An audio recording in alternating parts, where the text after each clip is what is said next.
বাংলাদেশের মানুষ আর বাংলাদেশ টিমের সাপোর্টারদের বর্তমান অবস্থা কি জানেন? তাদের পেট ভরা গোস্ত আর মন ভরা কষ্ট।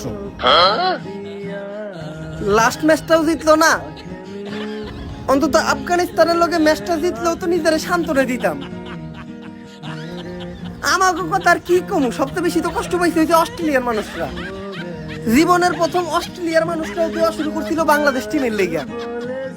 আমাকে বাঙালিকে দোয়া তো কাজে লাগে না লাগে নাই, অস্ট্রেলিয়ার দোয়াটা অন্তত কাজে লাগতো। অস্ট্রেলিয়ার দোয়াটাও কাজে লাগলো না।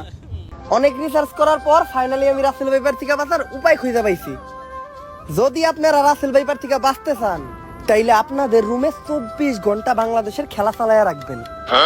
তাইলে যখনই রাসেল ভাইপার আপনাদের কামড়ানোর জন্য আপনাদের ঘরে ঢুকার সাথে সাথেই বাংলাদেশের খেলা রাসেল ভাইপারের চোখে পড়বো। রাসেল ভাইপার বাংলাদেশের খেলা দেখে হার্ট অ্যাটাক করে মরে যাইব।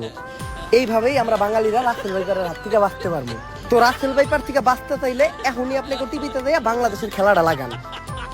এক ভাই বাংলাদেশের খেলা দেখে অসন্তুষ্ট হইয়া আমার ভিডিওতে কমেন্ট করছে যে ভাই বাংলাদেশ টিম রে আর রাসেল ভাইপার রে এক ঘরে রেখে বন্দি করে দেওয়া হোক। ভাই আপনি তো দেখা যায় রাসেল ভাইপার রে মারতে চাইতেছেন। বাংলাদেশ টিম রে আর রাসেল ভাইপার রে যখনই একটা করে বন্দি করব তখনই তো বাংলাদেশ টিম ক্রিকেট খেলা শুরু করব।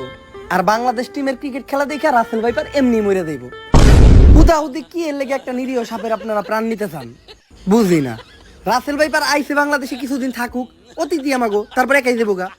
বাংলাদেশ টিমের লগে বন্দি করে বাংলাদেশের খেলা দেখায় রাসেল ভাইপারে মারতে চান। তোর মিয়া বাঙালি আপনারা মিয়া বুঝলেন না বিষয়।